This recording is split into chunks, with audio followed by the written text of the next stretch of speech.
Merci de choisir NAS TV International. Mesdames et messieurs, bonjour et bienvenue à cette nouvelle édition d'Autour du Monde, édition Afrique. On va commencer tout de suite par les élections législatives 2025, les élections ou le scrutin qui se déroule à l'étranger. Hier, le deuxième jour des élections législatives a eu lieu où le scrutin a démarré à 9 h du matin pour les Égyptiens à l'étranger et ce au second tour du scrutin. Les candidats se disputent 101 sièges lors de ce scrutin qui se déroule dans 55 circonscriptions réparties sur 13 gouvernorats. Le directeur exécutif de l'autorité nationale des élections, le conseiller Ahmed Benderi, avait précisé que 139 prémices diplomatiques réparties dans 117 pays devraient recevoir les bulletins de vote. Le scrutin se tient lundi et mardi à l'étranger, tandis qu'il aura lieu mercredi et jeudi en Égypte.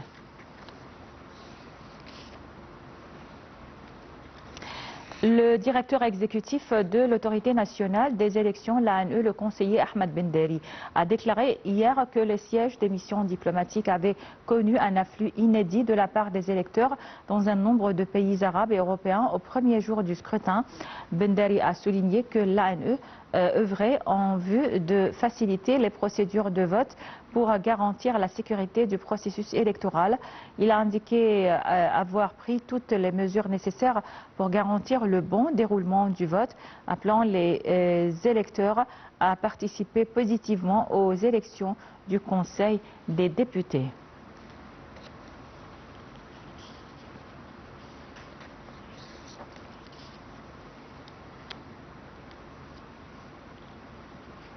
Et pour parler plus des élections législatives, on a en ligne le général Saïd Fathi, analyste politique. Bonjour, monsieur le général. Oui, bonjour. C'est le deuxième tour de la deuxième phase des élections législatives 2025. Que pensez-vous ou quelles sont vos remarques concernant ce deuxième tour sur le déroulement du processus électoral? Bien sûr, il faut prendre en considération et dire que ces élections-là se déroulent d'une manière très satisfaisante et très correcte. Vraiment, des grandes démarches ont été prises dans ce domaine-là afin, bien sûr, de terminer ces élections d'une manière correcte et ferme. Comme nous savions tous que ces élections ont commencé hier à l'étranger dans les différentes ambassades égyptiennes et la plupart du peuple égyptien qui travaille à l'étranger ont essayé bien sûr d'être présents pour profiter de cette occasion-là et participer à ces élections. Je tiens à dire quelque chose de mon point de vue personnel, c'est que bien sûr la participation de grand nombre des Égyptiens ou des électeurs qui doivent participer doit rendre quelque chose de bien pour l'avenir du pays. C'est ce que nous tous espérons, que nous avons tous besoin, la prospérité et le bonheur pour l'avenir de notre pays. Comme vous avez constaté, comme tout le monde, que ce processus électoral cette année est trop long. Oui, bien sûr. Il a pris une période un peu très longue, car à cause des bêtises qui ont été commencées dès le début, et auxquelles, avec l'intervention de notre grand héros, le président Sisi, qui a tenu la responsabilité de s'intervenir personnellement, bien sûr, à terminer ces élections-là d'une manière ferme et correcte, et que chaque électeur doit se présenter et donner sa voix correcte aux personnes qui sont été présentées pour participer. Nous avons besoin d'une assemblée qui doit tenir bien la responsabilité de terminer ces travaux d'une manière ferme et correcte dans les différents domaines. Si nous n'avons pas des personnages qui tiendront la responsabilité de faire quelque chose de bien pour l'avenir de notre pays, Je suis désolé de dire ça, mais nous tenons, nous tous, que nous avions besoin d'un conseil très réglé et correct et qui doit être bien réglé pour l'avenir de notre pays et pour tout le monde égyptien. Oui, La plupart des Égyptiens ont tenu, bien sûr, à participer, un nombre massif de personnes égyptiennes ont participé d'une manière ou d'autre à ces élections-là, pour l'avenir de notre pays. Oui, bien sûr. Alors, Monsieur le Général, Saïd Fathi, analyste politique, merci beaucoup pour votre intervention et passez une excellente journée. Donc, on va continuer avec nos nouvelles, mais juste après cette pause.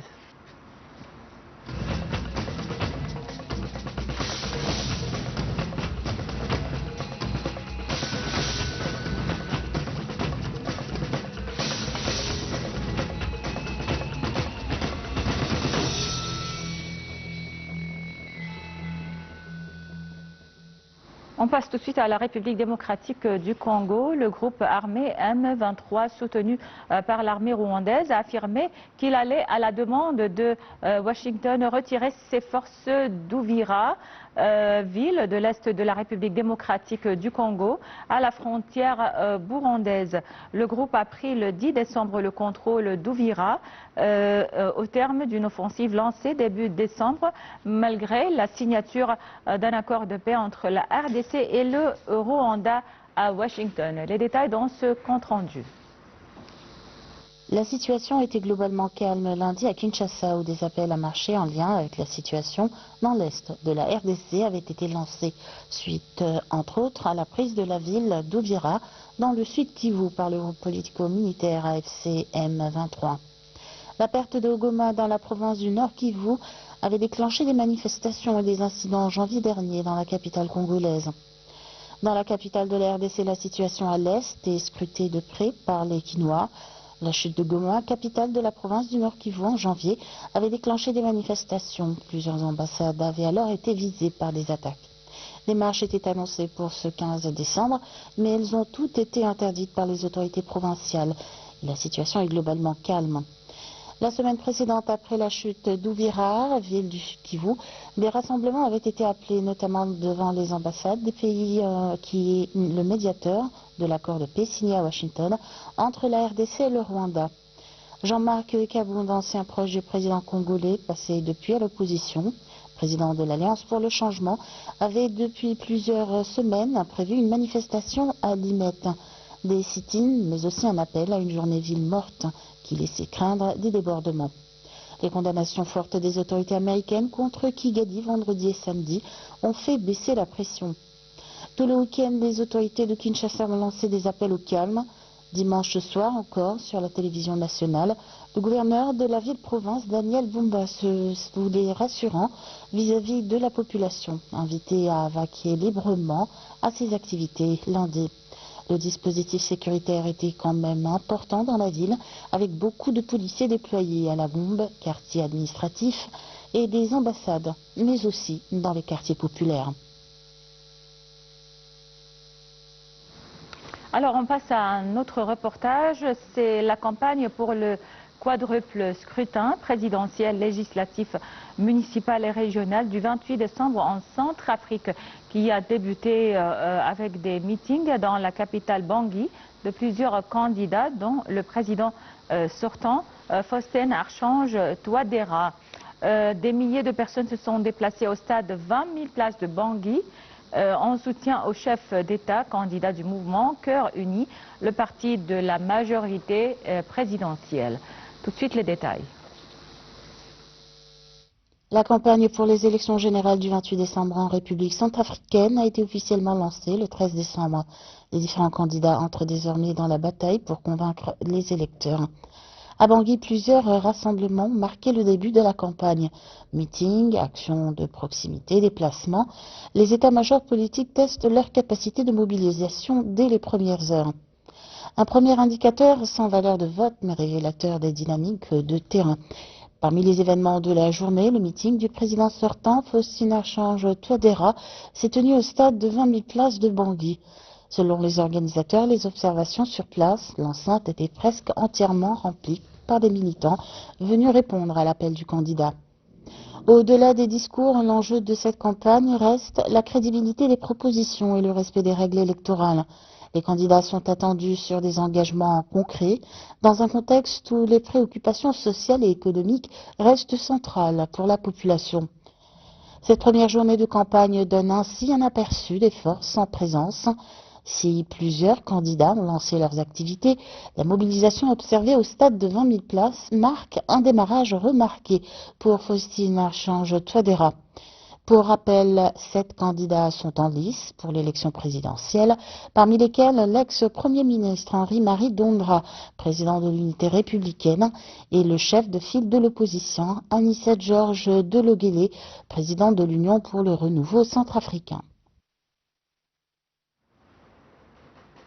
On passe à un autre commentaire, cette fois économique.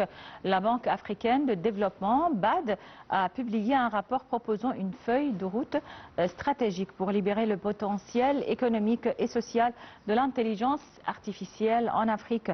Le document a été élaboré dans le cadre du groupe de travail du G20 sur la transformation numérique. Tout de suite, les détails.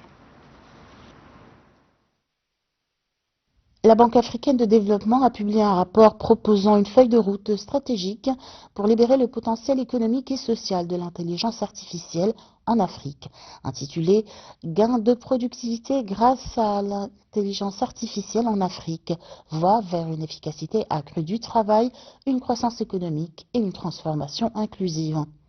Le document a été élaboré dans le cadre du groupe de travail du G20 sur la transformation numérique. Un déploiement inclusif de l'intelligence artificielle pourrait générer jusqu'à 1 000 milliards de dollars de PIB supplémentaires d'ici 2035, soit près d'un tiers de la production économique actuelle du continent. Ce potentiel repose sur les capacités numériques croissantes de l'Afrique, sa démographie favorable et des réformes sectorielles en cours. Le rapport identifie 5 secteurs prioritaires devant capter 58% des gains liés à l'intelligence artificielle, soit environ 580 milliards de dollars d'ici 2035. Ces secteurs combinent une taille économique importante, une forte capacité d'adoption de l'intelligence artificielle et un potentiel élevé pour un développement inclusif. Le rapport souligne que la réalisation du potentiel de l'intelligence artificielle repose sur 5 facteurs indépendants: les données, la puissance de calcul, les compétences, la confiance et le capital. Une infrastructure informatique solide, des données fiables et une main-d'œuvre qualifiée sont essentielles, tandis que la confiance soutenue par la gouvernance et les cadres réglementaires est le socle de l'adoption des technologies. Enfin, la Banque propose une feuille de route en 3 phases pour préparer l'Afrique à l'intelligence artificielle: initiation 2025-2027, consolidation 2028-2031 et mise à l'échelle 2032-2035.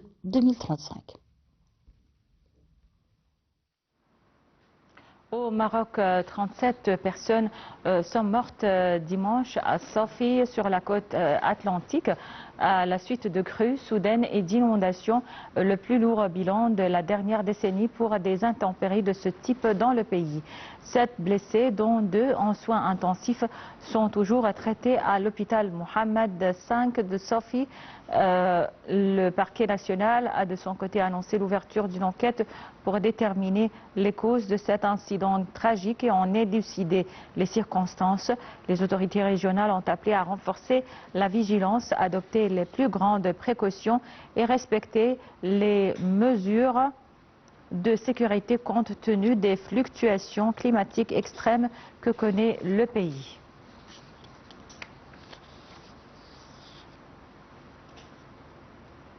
Et on reste au Maroc où les corps de 12 migrants originaires d'Afrique subsaharienne ont été découverts entre les 6 et 12 décembre dans le nord du Maroc, à proximité de la frontière avec l'Algérie, plusieurs étant morts de froid et de faim. Selon des responsables hospitaliers, les victimes seraient mortes principalement de froid, mais aussi de faim. Il s'agit de personnes qui cherchaient à rejoindre d'autres pays d'Afrique du Nord à partir du Maroc ou de migrants ayant récemment franchi la frontière algérienne pour entrer sur le sol marocain. Depuis 2017, plus de 76 décès ont été recensés dans cette zone parmi lesquels des migrants aussi originaires du Tchad et du Soudan.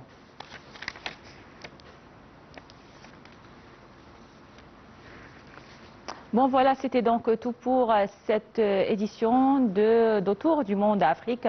Merci pour votre attention et restez sur NAL TV International pour la suite de nos programmes. Dans quelques instants, les programmes en langue anglaise prennent la relève. Merci et passez une excellente journée.